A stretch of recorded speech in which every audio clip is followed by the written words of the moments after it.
কবরে যখন একটা লাশকে দেওয়া হয়, দেওয়ার পরে 3 দিনের ভিতরে ওই লাশের পেটের ভিতরে এক ধরনের পোকা তৈরি হয়, যেই পোকা পায়খানার রাস্তা দিয়ে বের হয়।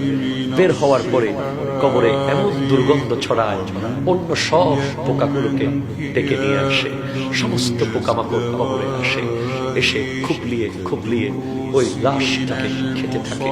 ভাইজান, একটু ভেবে দেখেন, একটু কল্পনা করেন, মাত্র ছোট্ট এক হাতের একটা জায়গায় আপনাকে শুয়ে যেতে হবে, আমাকে শুয়ে যেতে হবে, আমাদের সবাইকে শুয়ে যেতে হবে।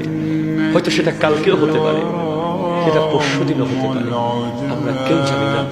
কিসের অহংকার আমরা করছি, কিসের দুনিয়াদারি, কিসের বাড়ি গাড়ি, কিসের টাকা পয়সা আর জমিদারি, কিসের এই ব্র্যান্ড, কিসের দামি দামি বাইক, কিসের আইফোন, কিসের ব্র্যান্ডের কাপড় চোপড়, সব রেখে 3খানা কাপড় চলে যেতে হবে।